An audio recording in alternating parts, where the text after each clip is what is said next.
여보, 어머니 설득하는 거 정말 힘들다. 이대로 가다간 못 얻을 것 같아. 당신이 너무 소극적이야. 더 적극적으로 나서야지. 어머니 마음 약한 거 알잖아. 좀 더 감정적으로 압박하면 돼. 그래도 이렇게까지 해야 할까?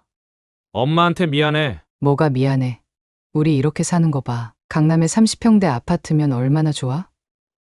내 엄마 평생 혼자 살 거잖아. 저 넓은 집에서 뭐 하게. 우리는 아이도 낳아야 하고. 그래도 우리가 너무 몰아붙이는 거 아닐까? 이봐. 내가 이럴 때면 정말 답답해. 안 되면 우리 이혼한다고 협박해 볼까?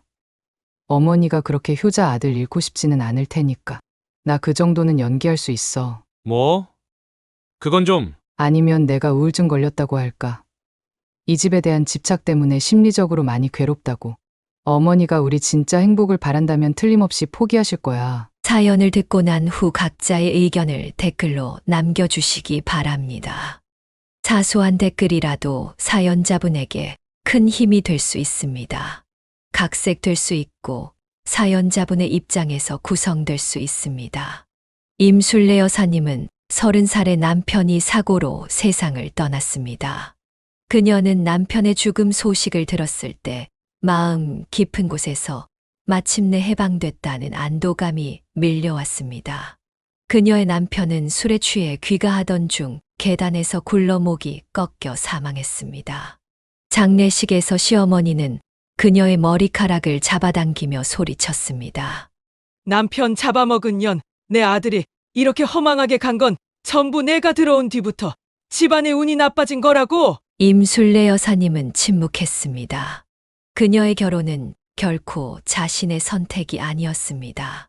그녀를 집요하게 따라다니던 남자가 거절당하자 마을에 그녀에 대한 악의적인 소문을 퍼뜨렸고 결국 그녀는 체면을 중시하는 부모님의 압력으로 원치 않는 결혼을 할 수밖에 없었습니다. 결혼 생활은 지옥 그 자체였습니다.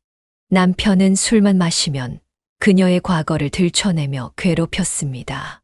내가 없을 때 어디 갔다 왔어? 또 그 첫사랑인지 뭔지 만났지? 내가 돈 버는 동안 암캐처럼 냄새 풍기고 다닌 거 아니야? 어머님이 심부름 시켜서 나간 것뿐이야. 그런 억지를 왜 부려? 결혼 5년 차부터 남편의 폭력은 더욱 심해졌습니다. 처음에는 물건을 집어던지는 정도였지만 점점 그녀의 몸에 직접 손을 대기 시작했습니다. 얼굴에 멍 자국이 채 사라지기도 전에 새로운 멍이 들곤 했습니다. 시어머니는 물론이고 그녀의 친정 부모님까지도 이 상황을 알고 있었습니다. 얼굴에 퍼렇고 검붉은 멍을 가리기에는 한계가 있었기 때문입니다. 차마 여자는 시집 가면 참는 거야. 어디 남편한테 맞는다고 집 나올 생각을 해? 친정어머니는 그녀의 눈물을 무시한 채 말했습니다. 임술래 여사님은 이런 상황에서도 임신을 했고 2번의 유산을 겪었습니다. 폭력은 임신 중에도 멈추지 않았습니다.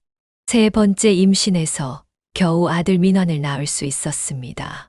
적어도 이 아이만큼은 지켜야 해. 그녀는 갓난아기를 품에 안으며 다짐했습니다.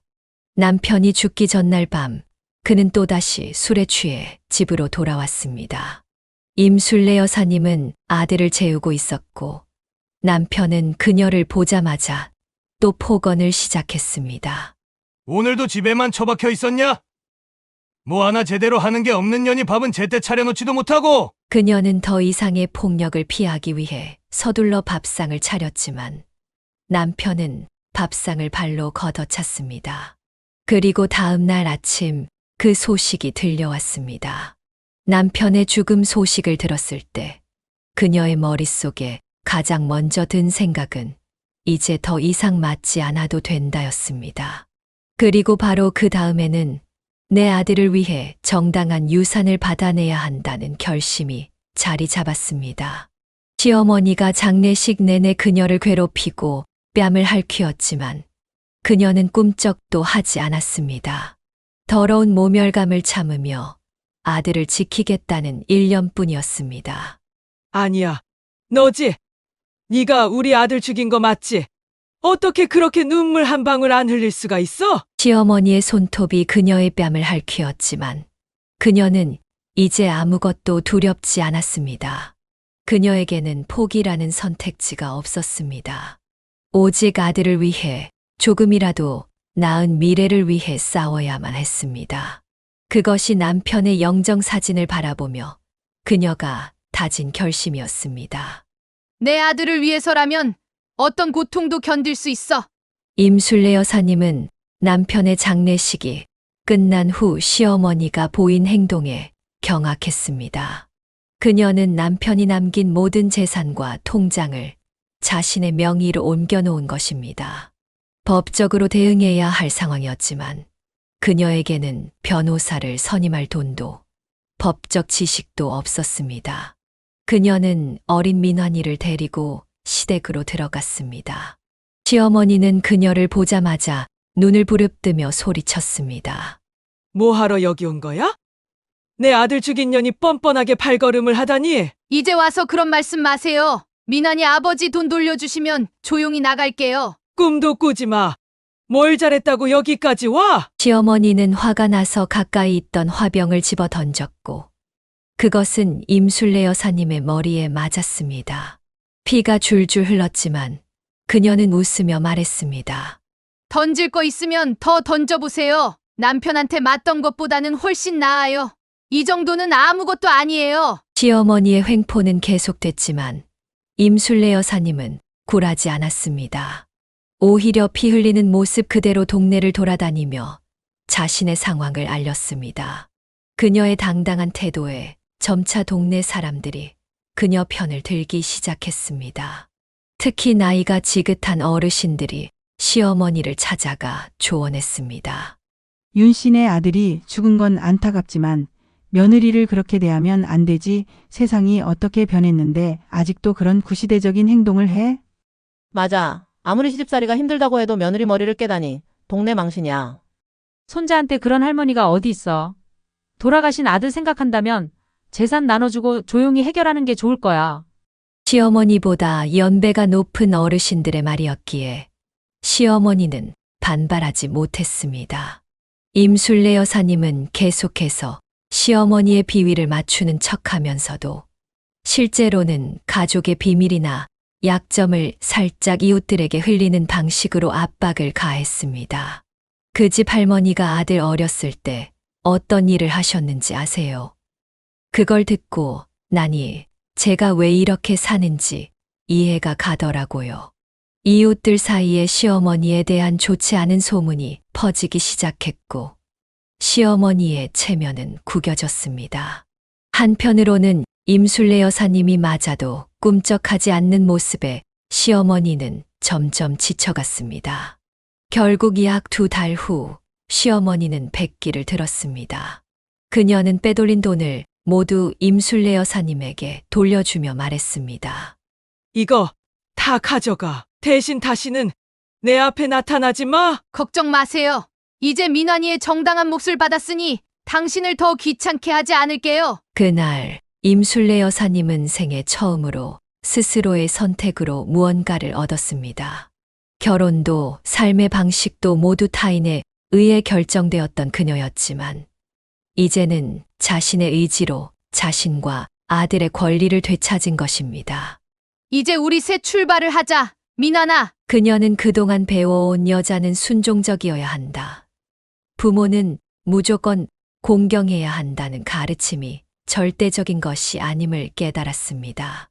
자신의 권리를 위해 당당히 목소리를 내는 것이 때로는 필요하다는 것을 몸소 체험한 순간이었습니다.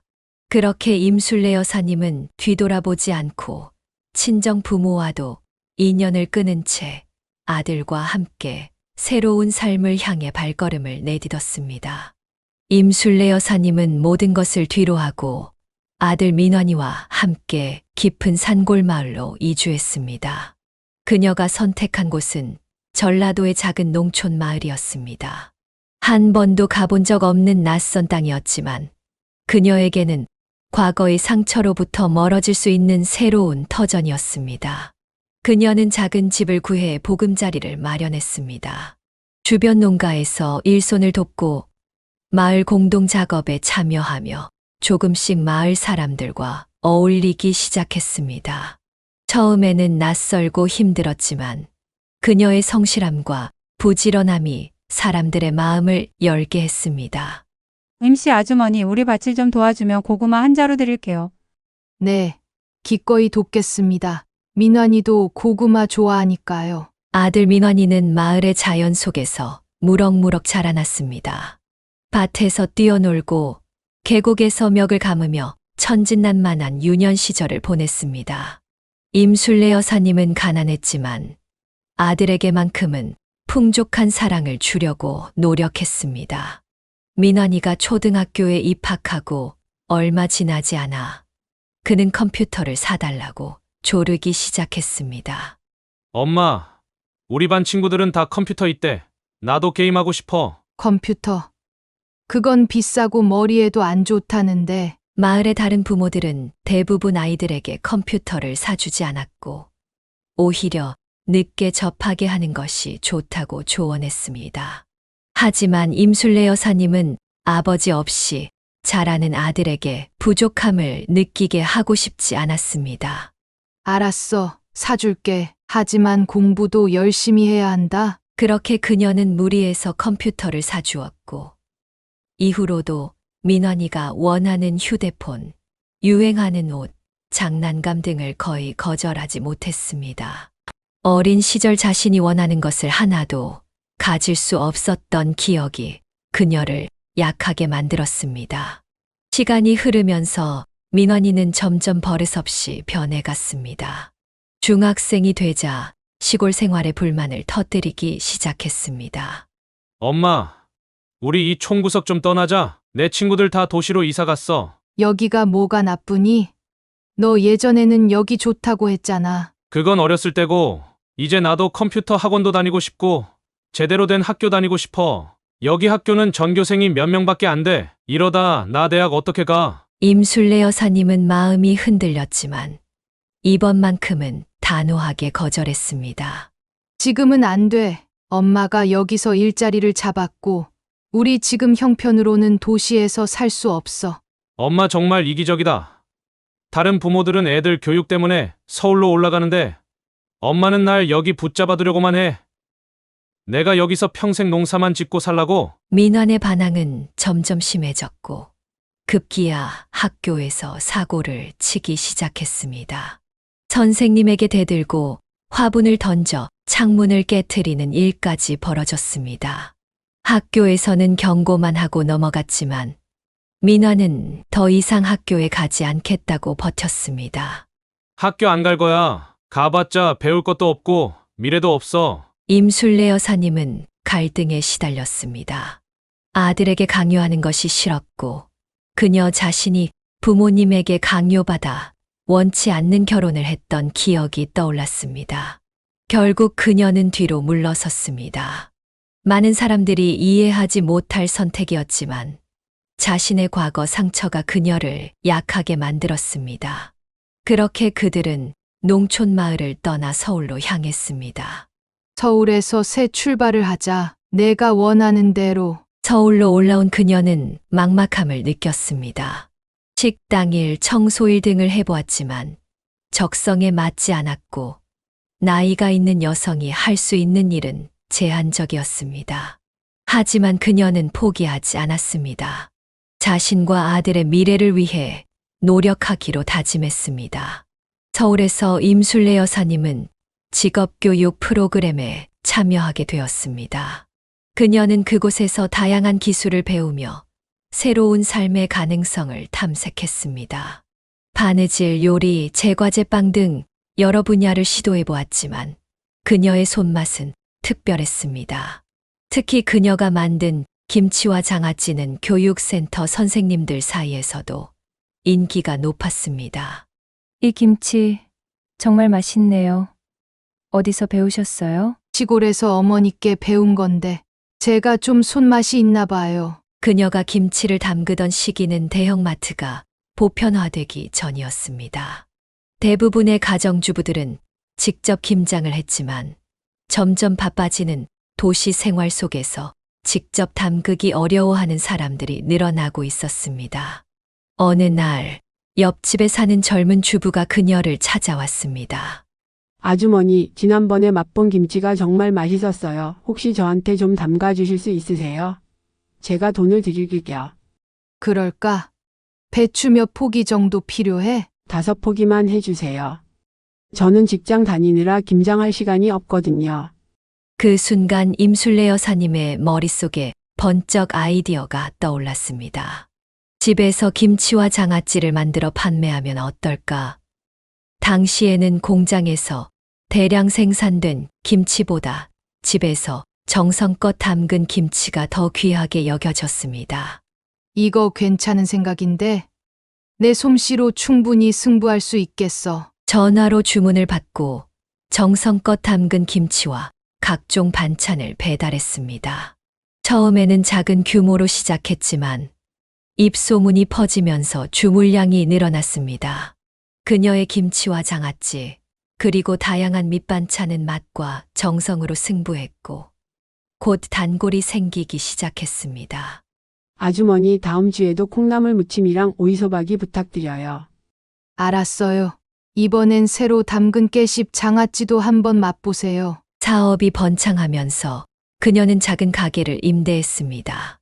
임술래 손맛 반찬 가게라는 간판을 걸고 더 많은 종류의 반찬을 판매하기 시작했습니다.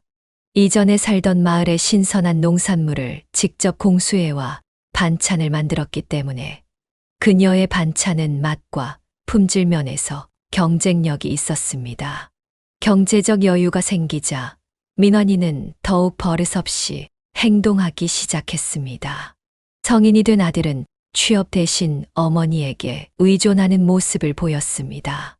엄마, 나 차 좀 사줘. 다른 집 애들은 면허 따면 다 차 한 대씩 있던데. 뭐? 차는 무슨? 그거 사면 보험이랑 기름값도 많이 들어가. 내가 취직해서 벌면 사. 엄마 돈 잘 버는 반찬 가게 사장님이잖아. 뭐가 아까워서 그래? 사업이 안정적으로 성장하면서 임술래 여사님은 직원을 2명 고용했습니다. 김치와 장아찌를 담그는 일을 도와줄 인력이 필요했던 것입니다. 시간이 지나면서 그녀의 가게는 동네에서 유명한 맛집으로 자리 잡았고 백화점, 식품관에서도 입점 제안이 들어왔습니다. 임술래 씨, 우리 백화점 식품관에 들어오시면 어떨까요? 손님들이 정성 들인 반찬을 찾고 있거든요. 정말요? 제가 그런 기회를 받다니 감사합니다. 백화점 입점을 계기로 그녀의 사업은 더욱 번창했습니다. 마을에서 공수해 오던 농산물의 양이 늘어나면서 그녀는 전에 살던 마을 사람들에게도 안정적인 수입원을 제공하게 되었습니다. 그녀의 성공은 본인뿐만 아니라 주변 사람들에게도 긍정적인 영향을 미쳤습니다. 그러나 경제적 여유가 생기자 당시 취업 준비생이던 민원이는 더욱 나태해졌습니다. 그는 어머니의 사업을 자신의 백업 플랜으로 여기는 듯 했습니다. 취업 안 되면 엄마 가게 물려받으면 되지 뭐. 반찬 만드는 거 얼마나 어려워. 임술래 여사님은 아들의 태도에 마음이 아팠지만 끝까지 희망을 놓지 않았습니다. 그녀는 자신의 사업을 통해 경제적 독립을 이루었고 이제는 아들도 자신의 길을 찾기를 바랐습니다. 임술래 여사님은 어르고 달래서 민원이를 서울의 한 대학에 보냈습니다. 남들보다 늦게 대학생이 된 민원은 졸업 후 대기업 입사라는 의외의 성과를 이루었습니다. 하지만 그의 취업 생활은 오래가지 못했습니다. 출근한 지 3일 만에 아무런 설명 없이 회사에 나가지 않았고 결국 해고되었습니다. 그날 아침 임술래 여사님은 출근 준비를 하지 않고 침대에 누워있는 아들을 발견했습니다. 민환아, 왜 아직도 누워있어? 회사 안 가? 민화는 이불을 뒤집었으며 대답했습니다. 거기 다니기 싫어. 상사가 꼰대라서 못 견디겠어. 사표 냈어. 뭐라고? 겨우 며칠 다녀보고 어떻게 그런 판단을 해? 적어도 한 달은 다녀봐야. 엄마는 그런 세계를 모르잖아. 요즘 세상이 어떤지 알아? 이 일을 시작으로 민환의 취업과 퇴사는 반복되었습니다. 두 번째 직장은 일주일을 세 번째는 한 달을 버텼지만 결국 사소한 이유로 모두 그만두었습니다. 팀장이 내 의견을 무시해서 그만뒀어. 회사 분위기가 너무 딱딱해서 못 견디겠어. 내 능력을 제대로 인정해주지 않아. 결국 민화는 취업을 포기하고 집에서 하루 종일 게임만 하는 생활을 시작했습니다. 그러면서도 어머니에게는 계속해서 용돈을 요구했습니다. 엄마, 나가기 전에 돈 좀 줘. 친구들 만나는데 돈이 많이 필요해. 너 이러면 안 되지. 어른이 되었으면 스스로 돈을 벌어야. 그래서 내가 취업하려고 노력했잖아. 세상이 날 받아주지 않는데 어쩌라고? 임술래 여사님은 아들이 자립심을 갖게 하려고 가끔 용돈을 줄이기도 했지만 그럴 때마다 민화는 극단적인 반응을 보였습니다. 엄마가 날 사랑하지 않는 거지? 내가 왜 태어났는지 모르겠어. 차라리 죽어버릴까? 이런 말을 들을 때마다 그녀는 자신이 실패한 어머니라는 생각에 무너져 내렸습니다. 불행했던 결혼 생활과 폭력에 시달렸던 기억, 남편이 없는 아들에게 상처를 주지 않으려던 마음이 오히려 아들을 나약하게 만든 것은 아닐까 자책했습니다. 내가 잘못했어. 내 아버지처럼 되지 않게 하려고 너무 감싸줬나 봐. 시간이 흐르고 민환이 30살이 되었을 때 기적처럼 그의 생활에 변화가 찾아왔습니다. 어느 날 그는 깔끔하게 차려입고 집을 나갔고 저녁에 돌아와서는 취직했다고 말했습니다. 엄마, 나 오늘부터 회사 다니기로 했어. 중소기업이긴 한데 내가 할 수 있는 일인 것 같아. 임술래 여사님은 기뻤지만 또다시 며칠 만에 그만둘까 걱정되었습니다. 하지만 이번에는 달랐습니다. 민화는 한 달, 두 달 계속해서 출근했고 점점 자신감을 찾아갔습니다. 엄마, 이번 회사 사람들은 나를 인정해줘. 내가 기획한 아이디어가 채택됐어. 세 달째 되던 날, 민화는 더 놀라운 소식을 가져왔습니다. 엄마, 사실 내가 좋아하는 사람이 생겼어.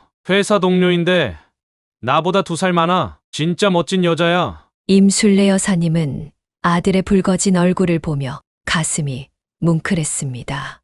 드디어 어른이 되어가는 모습이었습니다. 그래. 어떤 사람인데?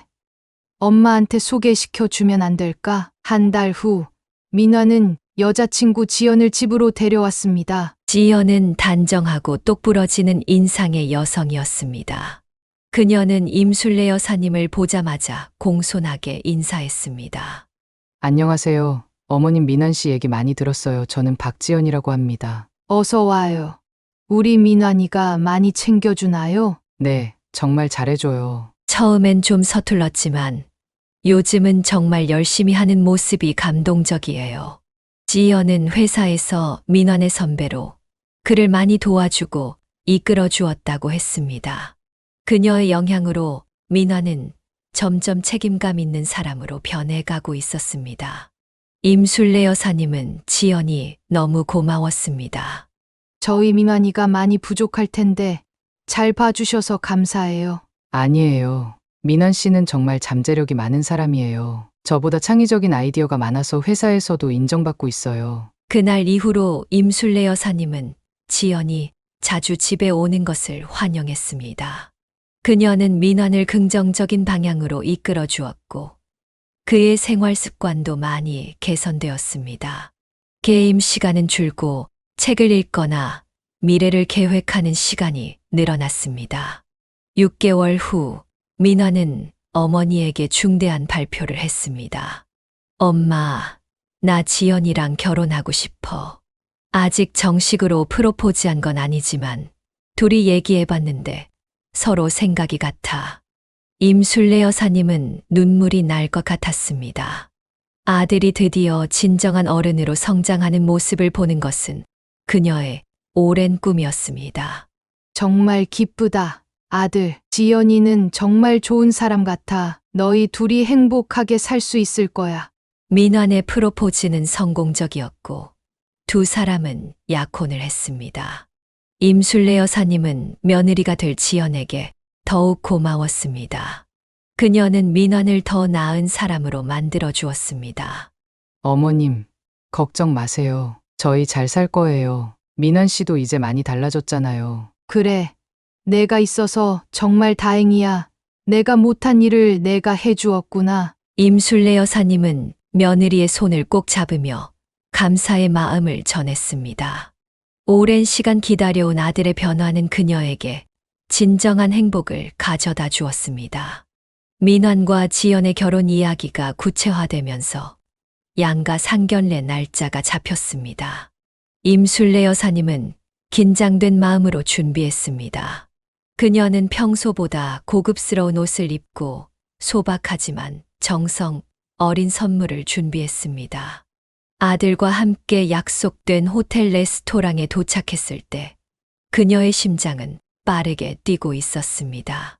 어머니, 너무 긴장하지 마세요. 지연이 부모님도 좋은 분들이에요. 그래. 알아. 그냥 우리 아들이 이렇게 좋은 집안과 연결되는 게 기쁘면서도 걱정되네. 레스토랑 입구에서 지연의 가족이 기다리고 있었습니다. 지연의 아버지는 차분하고 점잖은 인상이었고 어머니는 세련된 옷차림에 자신감 넘치는 태도였습니다. 임술래 여사님은 공손하게 인사를 건넸습니다. 안녕하세요. 민환이 어머니입니다. 만나서 반갑습니다. 그 순간 지연의 어머니가 놀란 표정으로 그녀를 바라보았습니다. 잠깐만 임술래. 혹시 대흥중학교 나왔어? 임술래 여사님은 놀라움에 말문이 막혔습니다. 자세히 보니 지연의 어머니는 그녀의 중학교 동창인 송미경이었습니다. 30년도 더 된 옛 기억이 물밀듯이 밀려왔습니다. 미경이? 세상에. 이런 곳에서 너를 만나다니. 두 사람은 서로를 바라보며 잠시 침묵했습니다. 민환과 지연, 그리고 지연의 아버지는 의아한 표정으로 그들을 바라보았습니다.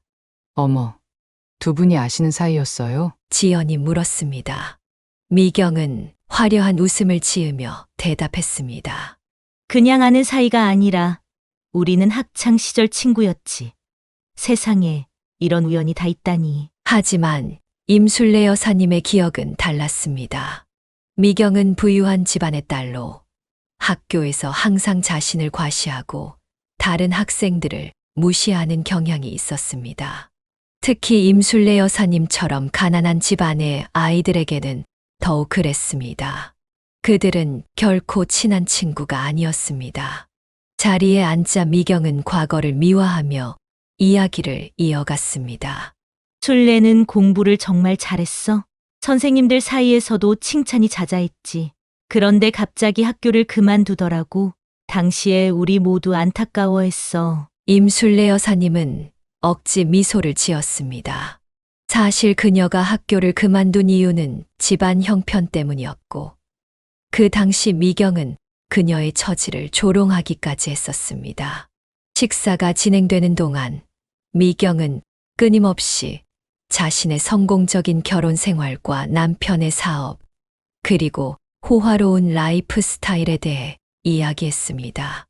우리는 강남에 살고 있어. 작년에는 제주도에 별장도 마련했지. 남편이 사업을 잘해서 덕분에 편하게 살고 있어. 술래는 어디 사는데? 나는 신림동에 살고 있어. 작은 반찬 가게를 운영하고 있지. 미경의 눈빛이 순간 변했습니다. 그녀의 표정에는 미묘한 우월감이 스쳤습니다. 아, 신림동. 거기 요즘 많이 발전했다던데. 반찬 가게. 그래. 내가 항상 손재주가 좋았지. 고생이 많겠네. 임술래 여사님은 미경의 말투에서 숨겨진 경멸을 느꼈습니다. 하지만 아들과 예비 며느리를 위해 참았습니다. 내가 혼자 아들을 키우느라 정말 힘들었겠다. 우리 남편처럼 든든한 지원군이 없으니 얼마나 외롭고 버거웠을까. 미경의 말은 겉으로는 위로와 공감처럼 들렸지만 그 속에는 자신의 우월한 위치를 드러내려는 의도가 숨어 있었습니다. 혼자서 아이를 키우는 건 쉽지 않았을 거야. 특히 아들이면 남자아이들은 아버지의 영향이 중요한데. 지연의 아버지인 박종훈 씨는 아내의 태도를 눈치챘는지 대화 주제를 바꾸려 했습니다. 두 젊은이들의 결혼 계획에 대해 이야기해 봅시다. 언제쯤 예식을 치르면 좋을까요? 대화가 결혼 준비로 넘어가자 미경은 더욱 과시적인 태도를 보였습니다. 우리는 지연이 결혼 준비에 모든 지원을 아끼지 않을 생각이에요. 신혼집도 강남의 작은 아파트를 마련해 줄 계획이고요. 임술래 여사님은 당황했습니다. 그녀도 아들을 위해 무언가 해주고 싶었지만 그런 고가의 아파트를 선물할 형편은 되지 않았습니다. 저도 우리 민환이에게 최선을 다해 도울 생각입니다. 미경은 의미심장한 미소를 지었습니다. 술래 씨, 무리하지 마세요. 우리가 대부분 해결할 테니까. 신림동에서 반찬 가게 하면 많이 벌기 힘들잖아요. 그 말에 임술래 여사님의 자존심이 상했습니다. 하지만 그녀는 감정을 억누르고 미소로 대응했습니다. 상견례가 끝나고 집으로 돌아오는 길, 임술래 여사님의 마음은 복잡했습니다. 30년 전의 모욕적인 기억들이 다시 되살아났고 미경의 오만한 태도가 그녀의 자존심을 건드렸습니다. 어머니, 괜찮으세요? 좀 피곤해 보이시네요. 괜찮아. 그냥 오랜만에 옛 친구를 만나서 좀 감회가 새롭네. 집에 도착한 후 임술래 여사님은 결심했습니다. 그녀는 미경에게 자신이 결코 무시당할 존재가 아님을 보여주고 싶었습니다. 비록 화려한 결혼 생활은 없었지만 그녀도 자신의 노력으로 성공할 수 있다는 것을 증명하고 싶었습니다. 그날 밤 임술래 여사님은 강남에 있는 중소형 아파트의 시세를 확인해 보았습니다. 그녀의 눈에 결단의 빛이 어렸습니다. 임술래 여사님은 상견례 이후 사업 확장에 전념했습니다. 그녀의 반찬 가게는 이미 동네에서 소문난 맛집이었지만 그녀는 여기서 멈추지 않았습니다. 새벽부터 밤늦게까지 일하며 더 많은 아이템을 개발하고 새로운 판로를 개척했습니다. 사장님, 요즘 너무 무리하는 거 아니에요? 건강 챙기셔야죠. 단골 손님이 걱정스러운 눈빛으로 물었습니다. 괜찮아요. 제가 지금 큰 목표가 있거든요. 그걸 이루려면 좀 더 열심히 해야 해요. 임술래 여사님은 백화점 입점에 이어 대형 마트 3곳과도 계약을 체결했습니다.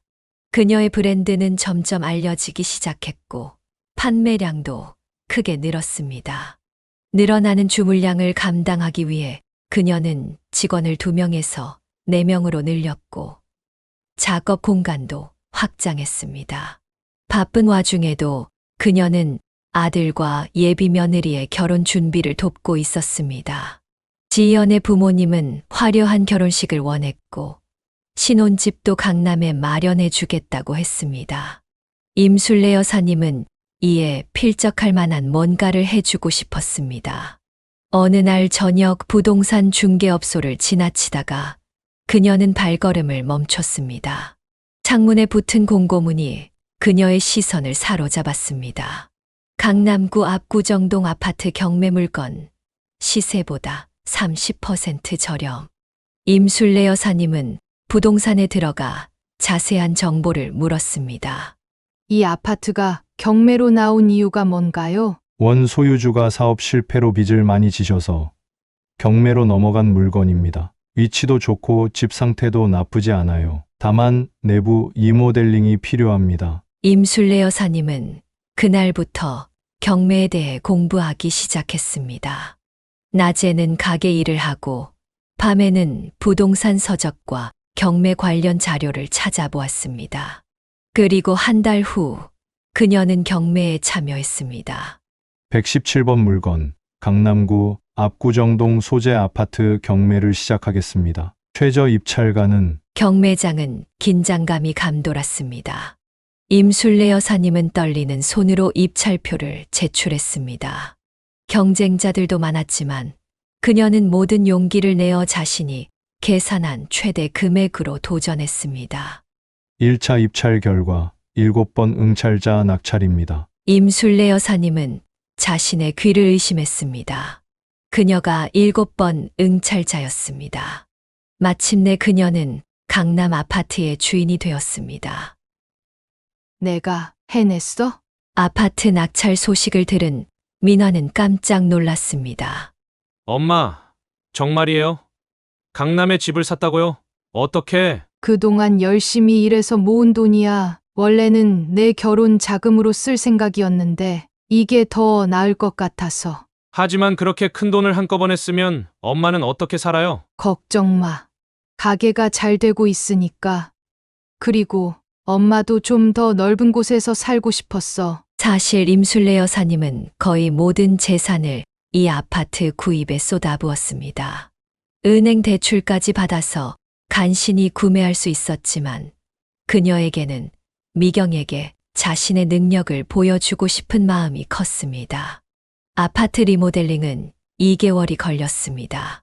가게 운영과 리모델링 감독을 병행하느라 그녀는 쉴 틈이 없었습니다. 하지만 마침내 완성된 집을 보았을 때 그녀의 눈에는 뿌듯함이 가득했습니다. 임술래 여사님은 지연의 부모님과 몇몇 가까운 지인들을 집들이에 초대했습니다. 그 중에서도 특히 미경의 반응이 궁금했습니다. 집들이 당일 임술래 여사님은 정성스럽게 음식을 준비했습니다. 그녀의 손맛으로 만든 고급스러운 한정식은 그 어느 레스토랑에도 뒤지지 않았습니다. 초인종이 울리고 지연의 부모님이 도착했습니다.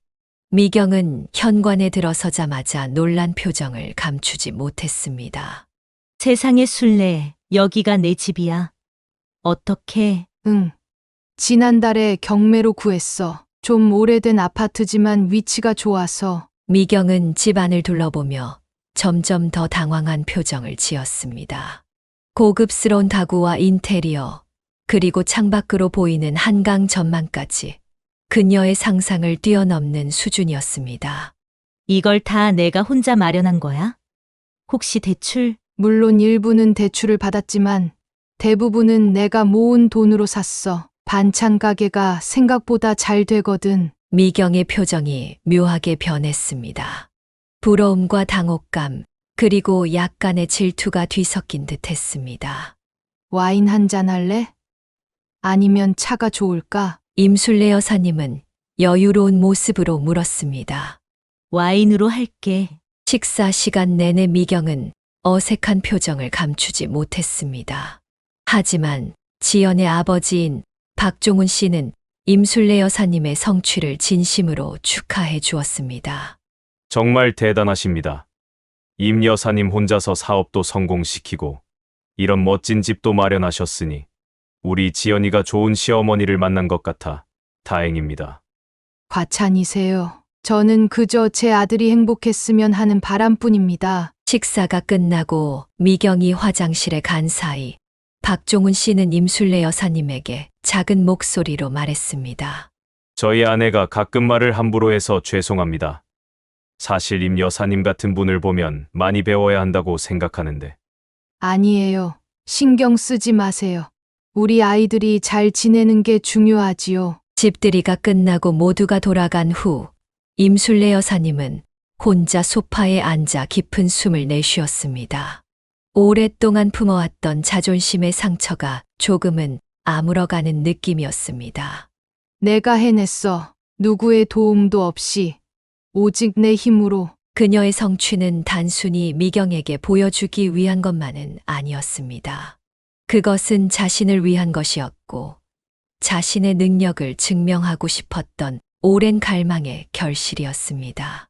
그리고 이제 그녀는 아들의 결혼을 자신감 있게 맞이할 준비가 되어 있었습니다. 창밖으로 보이는 한강의 야경을 바라보며 임술래 여사님은 빙글에 미소를 지었습니다. 30살의 남편을 잃고 홀로 아들을 키워온 그녀의 인생 여정은 결코 순탄치 않았지만 이제 그녀는 자신의 길을 당당히 걸어가고 있었습니다. 임술래 여사님의 삶은 강남 아파트 구입 이후 조금씩 안정을 찾아가고 있었습니다. 사업도 순조롭게 확장되었고 아들 민환의 결혼도 무사히 치러졌습니다. 신혼부부는 지연의 부모님이 마련해준 강남의 작은 아파트에서 새 출발을 시작했습니다. 임술래 여사님은 가끔 그들을 방문하거나 두 사람을 자신의 집으로 초대하며 행복한 시간을 보냈습니다. 그러던 어느 날 저녁 늦게까지 가게 일을 마치고 집에 돌아온 임술래 여사님은 현관문 앞에서 누군가를 발견했습니다. 바로 그녀의 며느리 지연이었습니다. 지연아, 이 시간에 여긴 어쩐 일이야? 민환이는? 어머니, 혼자 왔어요. 해야 할 말이 있어서요. 임술래 여사님은 며느리를 안으로 들였습니다. 지연은 평소와 달리 다소 긴장한 표정이었습니다.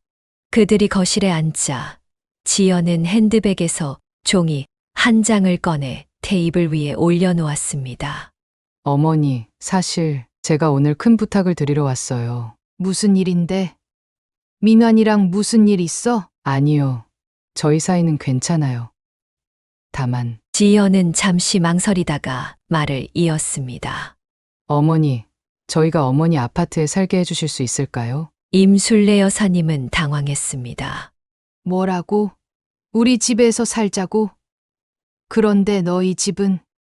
사실 그 집이 너무 작아요. 민환 씨 회사도 여기서 가깝고 제 직장도 이쪽이라서 통근 시간도 절약되고요. 그리고 어머니는 가게 근처로 이사하시는 게 어떨까 싶어서요. 임술래 여사님은 잠시 말을 잃었습니다. 그녀가 온 힘을 다해 마련한 강남 아파트를 며느리가 달라는 것이었습니다. 지연아, 이건 좀 갑작스러운데. 알아요, 어머니. 하지만 진지하게 생각해 봐 주세요. 사실 저희뿐만 아니라 어머니께도 좋은 일이에요. 가게랑 가까운 곳에 사시면 출퇴근 시간도 절약되고 휴식도 더 잘 취하실 수 있잖아요. 임술래 여사님은 속이 뒤틀렸습니다. 며느리의 제안은 합리적으로 들릴 수도 있었지만 그녀에게 이 아파트는 단순한 재산 이상의 의미를 가지고 있었습니다. 그것은 그녀의 자존심이자 온갖 고난을 이겨낸 증표였습니다. 내가 생각해 볼게. 하지만 지금 당장은 대답하기 어려워. 지연의 표정이 살짝 굳었습니다. 어머니, 솔직히 저희에게 정말 필요해요. 민환 씨도 전적으로 동의하고 있어요. 사실 오늘 아침에도 얘기했는데 어머니가 분명 이해해 주실 거라고. 그 말에 임술래 여사님은 배신감을 느꼈습니다. 아들이 자신과 먼저 상의하지 않고 며느리와 이런 계획을 세웠다는 사실이 그녀를 더욱 아프게 했습니다. 민환이가 그렇게 말했어? 네, 어머니가 저희를 얼마나 아끼시는지 알기 때문에 분명 허락해 주실 거라고 했어요. 집에 돌아간 지연 이후로 임술래 여사님은 며칠 동안 괴로워했습니다. 그러던 중 어느 날 민환이 찾아왔습니다. 엄마, 지연이가 말했죠? 우리 집 좀 바꿔 살자고. 그래. 내 아내가 와서 말하더구나. 엄마, 제발요. 저희에게 정말 중요한 일이에요. 지연이 회사에서 승진이 걸려 있는데 이 동네 주소지가 있으면 확실히 유리하대요. 그리고 저도 출근 시간이 훨씬 줄어들고요. 임술래 여사님은 아들의 눈을 똑바로 바라보았습니다. 이 집이 내게 어떤 의미인지 너는 알고 있니? 알아요, 엄마. 그래도 엄마가 항상 저한테 해주셨잖아요. 제가 원하는 건 늘 다 들어주셨잖아요. 그 말에 임술래 여사님은 가슴이 찢어지는 듯 했습니다. 아들이 그녀의 과거 양육 방식을 이용해 압박하고 있었습니다. 그 후로 민환과 지연은 꾸준히 압력을 가해왔습니다. 전화를 걸어 설득하기도 하고 직접 찾아와 애원하기도 했습니다. 임술래 여사님은 점점 흔들리기 시작했습니다. 내가 계속 거절하면 아들과 사이가 멀어질지도 몰라. 이 집보다 민환이가 더 중요한 건데. 그러나 운명은 그녀에게 예상치 못한 진실을 들려주었습니다. 어느 주말 오후 임술래 여사님은 민환과 지연을 만나기로 했습니다. 카페에 일찍 도착한 그녀는 두 사람이 아직 오지 않았음을 확인하고 조용히 자리에 앉았습니다. 그런데 바로 뒤 테이블에서 익숙한 목소리가 들려왔습니다. 여보, 어머니 설득하는 거 정말 힘들다. 이대로 가다간 못 얻을 것 같아. 민환의 목소리였습니다. 임술래 여사님은 얼어붙었습니다. 아들과 며느리가 그녀를 기다리며 미리 와 있었던 것입니다. 당신이 너무 소극적이야. 더 적극적으로 나서야지. 어머니 마음 약한 거 알잖아. 좀 더 감정적으로 압박하면 돼. 그래도 이렇게까지 해야 할까? 엄마한테 미안해. 뭐가 미안해. 우리 이렇게 사는 거 봐. 강남에 30평대 아파트면 얼마나 좋아? 내 엄마 평생 혼자 살 거잖아. 저 넓은 집에서 뭐 하게. 우리는 아이도 낳아야 하고. 임술래 여사님은 숨을 죽였습니다. 며느리의 차가운 계산이 느껴졌습니다. 그래도 우리가 너무 몰아붙이는 거 아닐까? 이봐, 내가 이럴 때면 정말 답답해. 안 되면 우리 이혼한다고 협박해 볼까? 어머니가 그렇게 효자 아들 잃고 싶지는 않을 테니까. 나 그 정도는 연기할 수 있어. 뭐? 그건 좀. 아니면 내가 우울증 걸렸다고 할까? 이 집에 대한 집착 때문에 심리적으로 많이 괴롭다고. 어머니가 우리 진짜 행복을 바란다면 틀림없이 포기하실 거야. 임술래 여사님의 손이 떨렸습니다. 그녀는 조용히 자리에서 일어나 카페를 빠져나왔습니다. 그녀의 눈에는 분노의 눈물이 맺혀 있었습니다. 집으로 돌아온 그녀는 창밖을 바라보며 깊은 생각에 잠겼습니다. 아들을 위해 평생을 희생해왔지만 이런 배신을 당하리라고는 생각하지 못했습니다. 그들의 계획적인 접근과 감정적 조작에 그녀는 깊은 상처를 입었습니다. 그래, 이제 알겠어. 내가 어떻게 해야 하는지. 임술래 여사님의 눈에서 결단의 빛이 어렸습니다. 그녀는 더 이상 희생양이 되지 않기로 마음먹었습니다. 임술래 여사님은 며칠간 깊은 생각에 잠겼습니다. 그녀가 아들과 며느리에게 해주었던 모든 것들이 머릿속을 스쳐 지나갔습니다. 결혼 선물로 준 외제차, 매달 보내던 생활비 지원, 명절 때마다 아낌없이 쥐어준 용돈까지. 모든 것이 당연한 줄 알고 착취해온 그들의 태도에 분노가 치밀었습니다. 이제 끝이다. 더 이상은 안 돼. 그녀는 단호하게 결심했습니다. 다음 날 아침 임술래 여사님은 중고차 매장으로 향했습니다. 이 차량 지금 팔려고 하는데 얼마나 받을 수 있을까요? 차량 상태가 좋네요. 외제차라 중고가도 꽤 나올 겁니다. 그날 오후 임술래 여사님은 아들이 타고 다니던 차를 매각했습니다. 그리고 그동안 매달 보내주던 생활비 지원도 중단하기로 결정했습니다. 어머니, 지금 뭐 하시는 거예요? 갑자기 차를 파셨다고요? 어떻게 저희와 상의도 없이. 지연이 격분해서 전화로 따져 물었습니다. 상해, 너희가 내 등 뒤에서 이혼 협박이나 우울증 연기 같은 걸 계획할 때는 나와 상의했니? 뭐라고요? 다 들었어. 카페에서 너희 둘이 나누던 대화. 내 집을 빼앗으려고 그런 치사한 계략을 꾸미다니. 정말 실망이구나. 전화 너머로 침묵이 흘렀습니다. 잠시 후 민환이 전화를 받았습니다. 엄마, 그건 오해예요.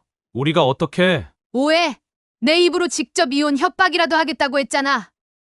평생 너만 바라보고 살았는데 이게 내가 나한테 할 짓이니?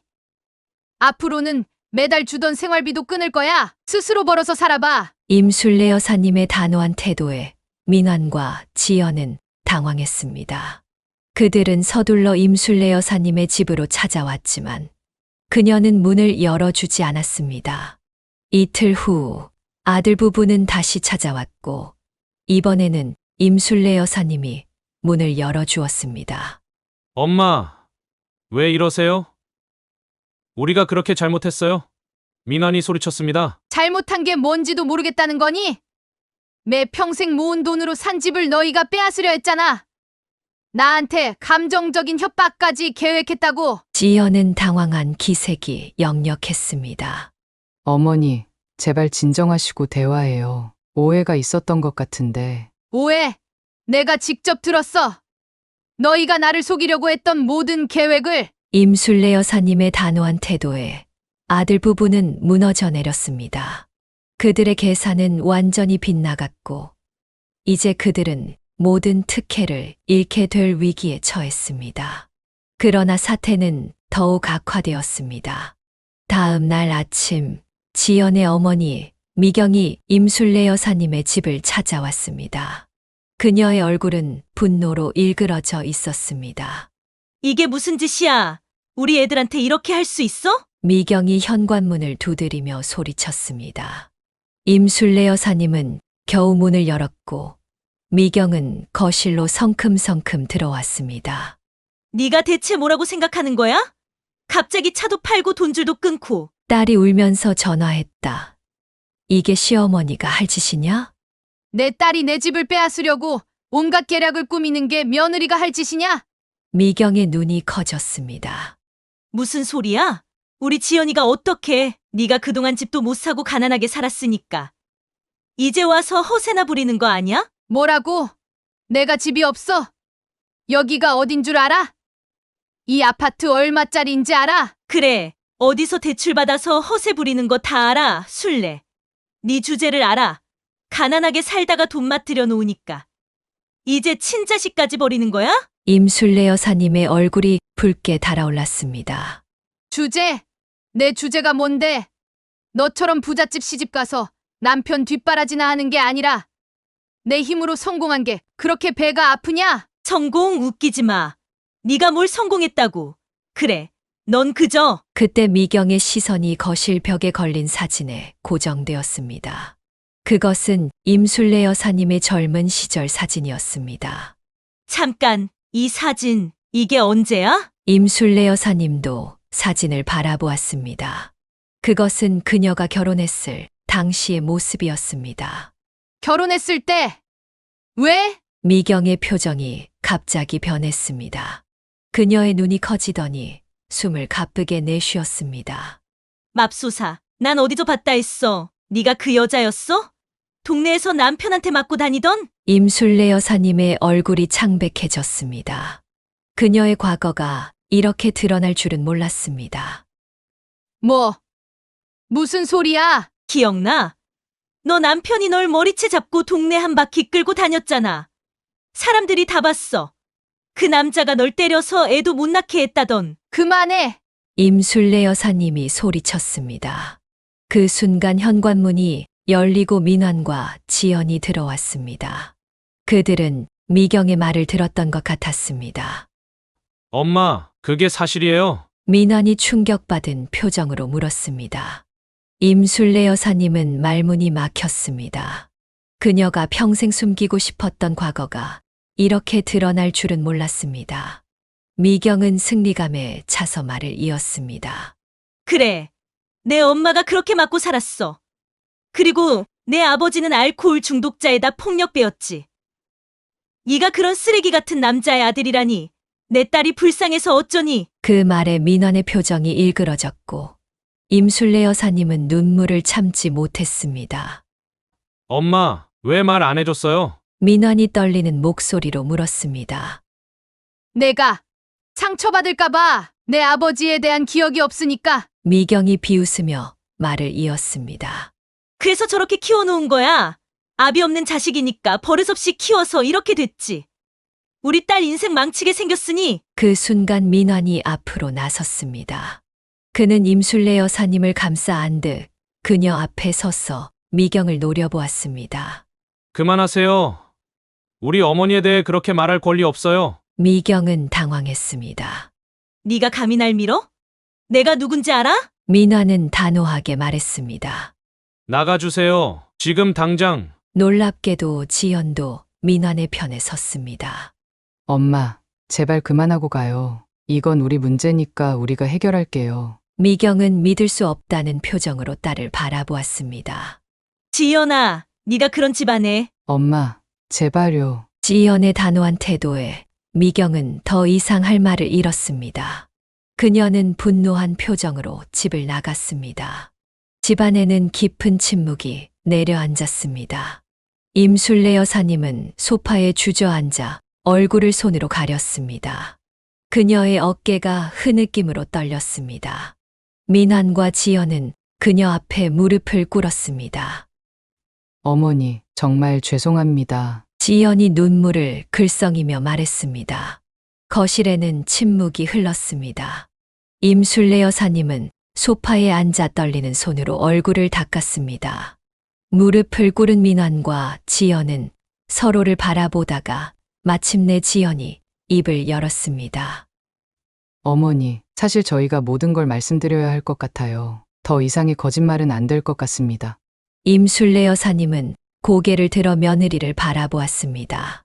지연의 눈에는 진심 어린 후회가 담겨 있었습니다. 말해봐. 대체 무슨 일이 있었던 거니? 지연은 깊은 숨을 내쉬었습니다. 어머니, 우리 엄마가 도박을 하다가 큰 돈을 잃었어요. 처음엔 작은 액수로 시작했는데 점점 더 큰 빚을 지게 됐죠. 지금은 거의 2억 원에 가까운 빚이 있어요. 도박이라고? 임술래 여사님은 놀란 눈으로 지연을 바라보았습니다. 네, 처음엔 친구들과 소소하게 하던 화투판이었는데 나중엔 카지노까지 다니게 됐대요. 아버지는 전혀 모르셨어요. 엄마가 가계부를 다 관리했거든요. 민환이 이어받았습니다. 그래서 지연이 엄마가 저희 결혼 전부터 자꾸 어머니에 대해 물어봤던 거예요. 얼마나 부유한지, 어떤 집에 사는지. 당시엔 그냥 관심이 있어서 그런 줄 알았는데. 지연의 눈에서 눈물이 흘러내렸습니다. 제가 정말 죄송해요. 처음엔 그냥 어머니 재산 상황을 알아보라는 정도였는데 강남 아파트 구입 소식을 듣고 엄마가 미쳐버렸어요. 이런 기회를 놓치면 안 된다면서. 그래서 아파트를 노린 거구나. 임술래 여사님이 쓴웃음을 지었습니다. 지연은 고개를 끄덕였습니다.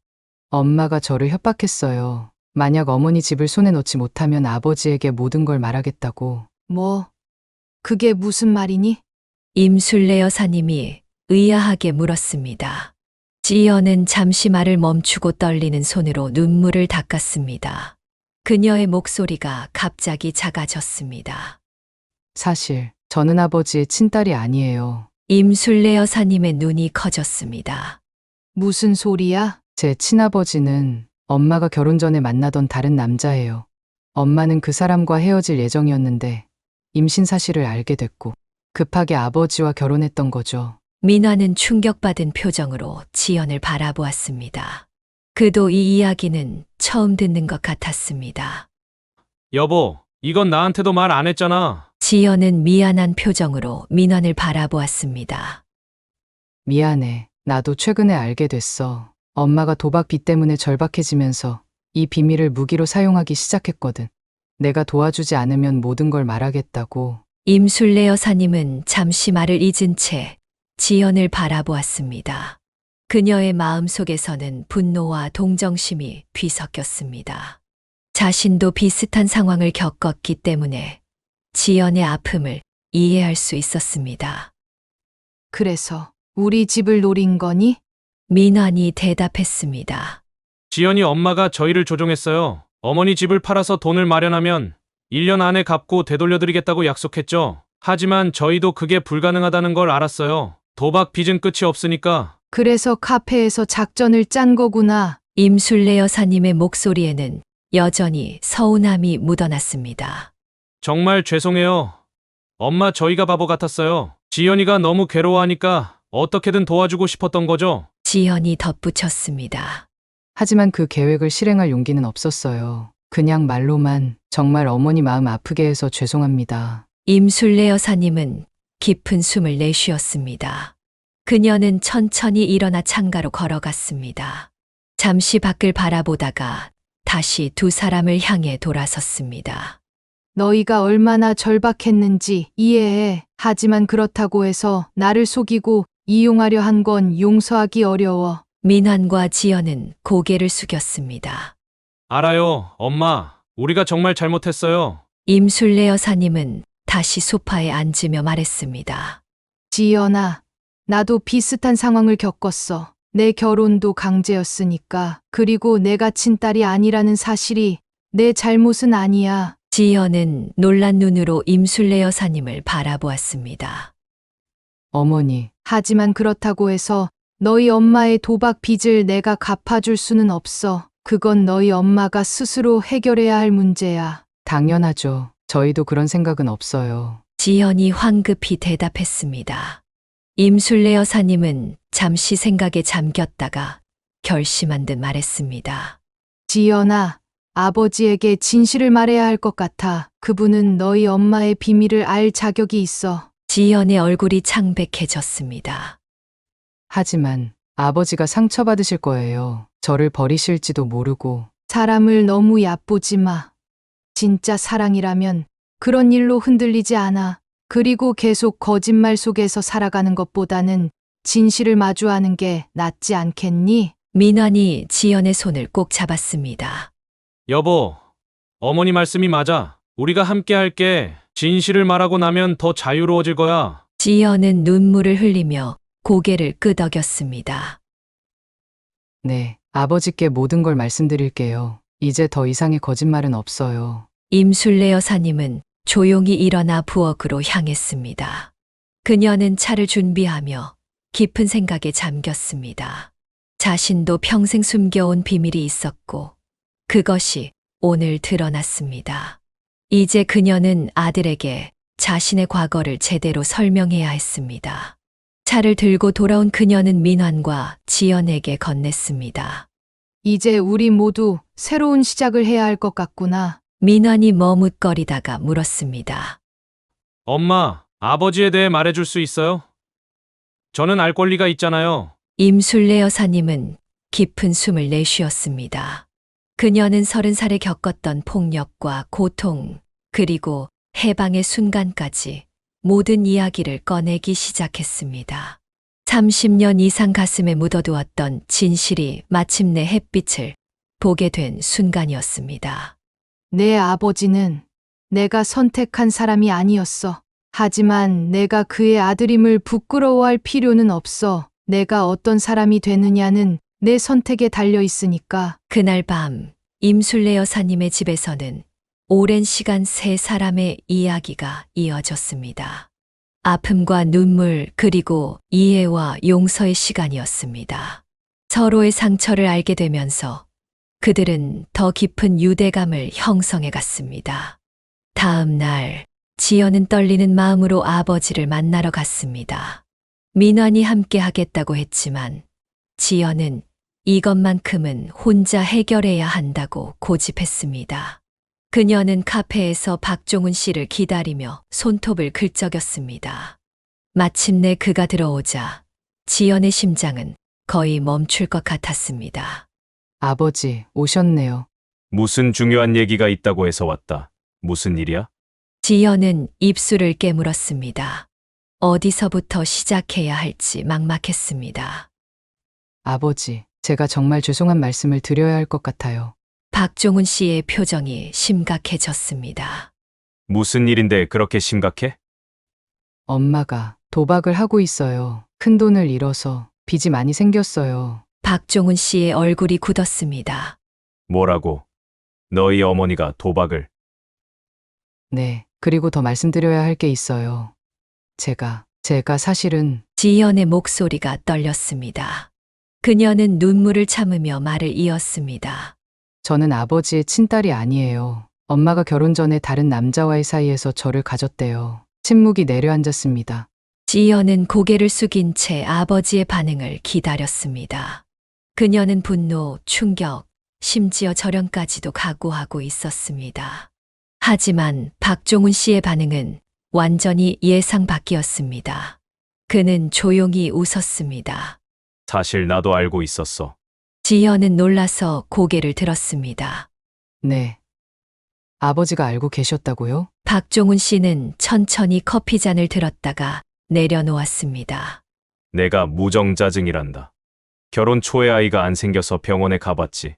의사가 내가 아이를 가질 수 없다고 했어. 그런데 왜 아무 말씀도 안 하셨어요? 내 어머니가 너를 임신했을 때 나는 이미 그 사실을 알고 있었어. 하지만 난 너희 어머니를 사랑했고 그 아이도 내 아이로 키우고 싶었지. 그래서 모른 척했던 거야. 지연의 눈에서 눈물이 흘러내렸습니다. 그럼 제가 태어났을 때부터 너는 언제나 내 딸이었어. 피가 중요한 게 아니라 함께 보낸 시간과 사랑이 중요한 거지. 난 내가 태어난 순간부터 지금까지 한 번도 너를 남의 아이라고 생각해 본 적이 없다. 지연은 더 이상 참지 못하고 흐느꼈습니다. 박종훈 씨는 딸의 손을 꼭 잡았습니다. 아버지, 저는 어떻게 이런 말씀을... 괜찮아. 이제 다 털어놓은 거지. 내 어머니가 널 협박했다는 것도. 지연은 놀란 눈으로 아버지를 바라보았습니다. 어떻게 아셨어요? 나는 바보가 아니야. 내 어머니가 갑자기 도박에 빠진 것도, 너와 민환에게 강남 아파트를 요구하라고 했던 것도 눈치챘지. 그리고 나는 이미 이혼 준비하고 있다. 뭐라고요? 이혼을요? 응. 도박 문제도 있지만 더 큰 문제는 너를 이용해서 협박했다는 거야. 나는 그것만큼은 용서할 수 없었어. 지연은 아버지의 단호한 태도에 놀랐습니다. 평소 온화하고 조용한 아버지가 이렇게 결단력 있는 모습을 보이는 것은 처음이었습니다. 아버지, 정말 죄송해요. 저희 때문에. 내 잘못이 아니야. 이건 어른들의 문제지. 그리고 임술래 여사님께 내 사과도 전해줘. 우리 가족의 혼란에 그분까지 휘말리게 해서 미안하다고. 며칠 후 박종훈 씨는 직접 임술래 여사님을 찾아왔습니다. 그는 정중하게 고개를 숙이며 사과했습니다. 정말 죄송합니다. 임 여사님.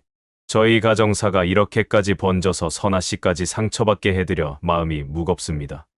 임술래 여사님은 따뜻한 미소로 그를 맞이했습니다.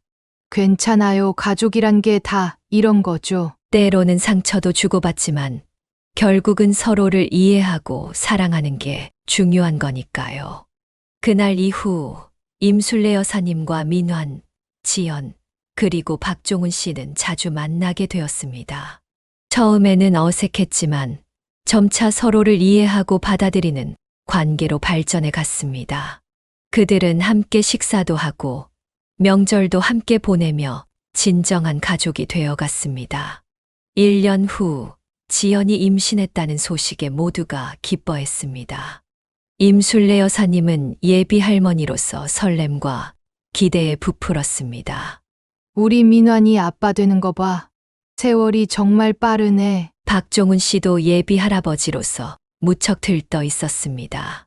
저희 집에 아기 방 하나 꾸며놨어요. 가끔 손주 보러 오세요. 임 여사님. 두 사람이 손주 이야기에 한창일 때 민환이 조심스럽게 제안했습니다. 엄마, 우리 집 근처로 이사 오면 어때요? 아기가 태어나면 엄마가 가까이 있으면 정말 좋을 것 같은데. 임술래 여사님은 놀란 표정으로 아들을 바라보았습니다. 내가 이사를 강남 아파트 놔두고. 아니요. 그런 뜻이 아니라 그 집은 엄마 거고 우리는 그냥 가까운데 작은 집이라도 구해서 살면 좋을 것 같아서요. 임술래 여사님은 잠시 생각에 잠겼다가 미소를 지었습니다. 사실 나도 생각해 본 적 있어. 그 집이 너무 커서 혼자 살기에는 외롭더라고. 조금 더 작은 집으로 옮기는 것도 나쁘지 않을 것 같아. 민환과 지연의 눈이 반짝였습니다. 정말요? 그럼 우리 같이 집 알아볼까요? 그래. 같이 알아보자. 하지만 이번엔 정말로 같이 의논해서 결정하는 거야. 뒤에서 몰래 계획 세우는 거 없기. 모두가 웃음을 터뜨렸습니다. 과거의 상처는 여전히 그들 안에 있었지만 이제는 그것을 함께 웃을 수 있을 만큼 서로에 대한 이해와 신뢰가 쌓여 있었습니다. 임술래 여사님은 창밖을 바라보며 생각했습니다. 인생이란 참 예측할 수 없는 거구나. 30의 남편을 잃고 혼자 아들을 키우며 이렇게까지 올 줄 누가 알았을까. 그녀는 이제 진정한 가족의 의미를 알게 되었습니다.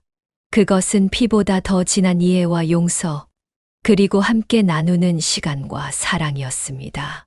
임술래 여사님의 일상은 많이 달라졌습니다. 그녀는 아파트를 팔고 민환과 지연의 집 근처로 이사했습니다. 작지만 아늑한 집에서 손주를 돌보며 새로운 행복을 느끼고 있었습니다. 반찬 가게는 직원들에게 맡기고 일주일에 2번 정도만 들러 관리하는 정도로 줄였습니다. 그녀는 이제 자신의 시간을 더 소중히 여기게 되었습니다. 어느 가을 저녁 손주를 재운 후 임술래 여사님은 베란다에 앉아 차를 마시며 지난 세월을 돌아보았습니다. 바람이 살랑거리고 멀리서 들려오는 낙엽 소리가 그녀의 마음을 평온하게 만들었습니다. 어머니, 혼자 계시네요. 지연이 조용히 다가와 그녀 옆에 앉았습니다. 응.